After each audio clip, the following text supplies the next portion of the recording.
Hi everyone, I'm Jim and welcome to the review of the Unspoken King, the 6th studio record by the band Cryptopsy. Today we're celebrating the 15th anniversary of the record, so I decided to go back and see if it still holds up or not. My story with this band is quite simple. I've been listening to those guys for over 20 years because my siblings were massive fans of their music. So I would listen to None So Vile and Whisper Supremacy while being like 4 years old. My fondest memory of this band is seeing them live back in 2013 when they've been touring to promote their self-titled record, which is very good. I reviewed it last year, check it out. But let's focus on this record. We've got new members in the band, Matt on the vocals and Christian on the guitars. They are still in the band to this day. There's also Maggie who played on keyboards and provided samples.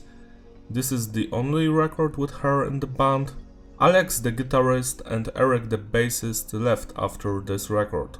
The drummer is the only constant member in the band. The production on the record is tight, it's clean but heavy, no loudness roar, no clipping. I love how the drums and the guitars sound here. The whole record was mixed and produced by the guitarist Christian. Message is diverse. Songs are mostly about revenge, personal issues, demons, shit like that. Structure of the songs is technical. There are lots of segments here. Some do repeat, but most of them do not. The music is a slight departure from the classic style of Cryptopsy. On the previous records, they play a blend of technical death metal and brutal death metal. Everything is very fast, very technical, only growling and screaming, no clean singing. Here there are massive changes in the sound. Here we get some progressive elements, some melodic guitar solos, some deathcore-ish breakdowns. The vocalist, besides screaming and growling, also sings, which generated a lot of controversies because elitists don't want to have singing in their tech death, you know? Especially in a band which is known for being very technical, brutal, with only growling and screaming. So musically, it's an experimental record. We have technical death metal here, some deathcore elements, even some nu metal elements here and there. It's an interesting thing for sure. The record starts with the song Worship Your Demons, and the first thing you're going to notice is the drumming. It's stellar throughout the entire record. I think it's the best part about the music. Flo's playing is just as intense and fast as it was on the previous records. His playing is very technical and brutal. He can blast beat, he can gravity blast, he also can play it slow, he has groove, he can do it all. Next is the bass by Eric. It's audible. He mostly plays his own stuff, he doesn't follow the guitars that much, and I truly enjoy his playing. He enriches the sound with it. Then we have the guitars, which aren't as technical as on the previous releases, but they still sound very heavy and brutal. I enjoy the grooviness of them. Also, the guitar solos are still great. I think they are very beautiful and memorable. We also have keyboard elements on this record, and there aren't many of them, you know, but when they do happen, they don't annoy me, they are just there. Sometimes they fit the music, sometimes not so much, but it's not a problem. There's just so little of that stuff here. Finally, we've got the vocals by Matt, and I must praise his growling and screaming. I just love it. It has that classic old school vibe. And then we have the clean singing, which could have been better. He sounds like a combination of Chino from Deftones, Jonathan of Korn, and Mike Patton of Faith No More. It truly reminds me of those guys, but not in a good way. I love those vocalists, and he kinda doesn't have that power when it comes to the singing. Sometimes it fits the music, sometimes it does not. It's easily the weakest part of the record, but it's not tragic. It's still better than listening to Creed, for example. So this song, Worship Your Demons, I actually remember seeing this one live. They played it and I loved it. This one has no clean singing. It's very fast, very brutal. This one probably is the most similar to the previous records. I love that groovy break in the middle and how chaotic the entire thing sounds. It's truly the best song here. 10 out of 10. The Headsman continues that very fast and technical playing. It's a great song, Not the best here, but I truly enjoy it, especially that part after the middle. I don't know how to call that one, but it's truly great, and the guitar solo was beautiful. 8 out of 10. Silence the Tyrants is my second favorite song on this record. I love its grooviness, the power and the intensity behind it. I love the breakdown here, which is very easy to play. It's just zeros, but it fucks so hard, you know. I enjoy it. The vocals are also amazing, and that very progressive part, you know, the one that reminds me of Death Symbolic, it has kinda similar guitar riffs. That's my favorite thing about this song.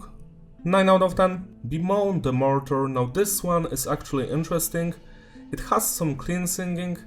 It mostly doesn't bother me. Some parts do, but overall it's okay. I love the instrumental work here. The laid back parts remind me of nu metal, which must annoy the elitists so much, but I truly enjoy it. I guess the worst part about it is the vocal performance. 8 out of 10. Leech features Yui of the band Unhuman. He also played in Cryptopsy. He's on 4 of the songs on the 2012 compilation, I think. And I must say that this song actually surprised me when it comes to the vocal performance. The singing here is actually nice. It fits the music. The other vocals, growling, screaming, they are always great, so I don't even need to talk about them. The music, on the other hand, is also fun. It's not as fun as on the previous song, but it's a great track nonetheless. 8 out of 10. The Plagued is one of the weakest songs here. I just don't enjoy the singing here, like at all. The instrumental work is just good. It's nothing special. This is like a filler song, but it's still okay, you know. I won't skip it when I'm listening to the record. 7 out of 10. Resurgence of an Empire. Now this one has a slight Egyptian vibe to it. I enjoy the keyboard elements here, they enrich the sound, which is a surprise. The clean singing is just okay, you know. Some of it works, some does not. 8 out of 10. Anoint the Dead features Gabriel of the band Plight, and I love the vocal performance here. It's truly outstanding. The music is also very fun. I love the drumming and the guitar riffs here. It's a memorable song. 8 out of 10. Contemplate Regicide. Now this is my third favorite song here. Yet again, it has a slight nu metal atmosphere. I once heard someone call it like a mix of Korn and Decide, and it kinda sounds like that. I like the vocal performance here. Even the clean singing is nice, which is a surprise. I just dig this song a lot. The instrumental work is flawless. The vocals are great. What's not to love? 9 out of 10. Bound Dead. Now this is one of the weaker songs on the record, same as The Plagued. It's just too long for me, over 6 minutes long, and you know, the vocals are just good. I especially don't enjoy the clean singing in the middle. It does repeat at the end of the song, and it's not for me. It sounds like retarded Mike Patton, and it's weird, just weird. Everything else is okay. I like the instrumental work. It's nothing special, but it's okay, you know. Like in that meme. It's not much, but it's an honest work. 7 out of 10. And the final track, Exit the Few. Now this is the weakest song on the record, period. The lyrics are just some gibberish, they're just all the time. The record could have been better without this song. It's just decent, it's nothing special. It's basically an outro. 6 out of 10. To sum it all up, the consistency is stable and the flow is fitting. Replayability, yeah, it's a great record. I do enjoy it from beginning to the end. The weakest song is the last one, The Plagued and Bound Dead. It's not my favorite Cryptopsy record, but I don't understand the hate it got. I mean, I kinda do. The old school metalheads do not like changes. They would like for their bands to play the same shit all the time. And I'm like into experiments. I like when people do change stuff. I think this record could have been better if someone else did the singing, you know? Because I would like to hear a tech dev record with Jonathan Davis vocals or Mike Patton, you know? That singing. It could work, but just with someone else, someone who has more power and style to their voice. So people comparing this record to that Morbid Angel one, you know, that disco music? No, just no. This one is actually fun to listen to. That one was not. So that's all from me. Celebrate the anniversary by spinning this record today, it deserves your love and attention. Don't forget to like and subscribe, follow me on Instagram, use the description. I will see you in my other videos. Bye!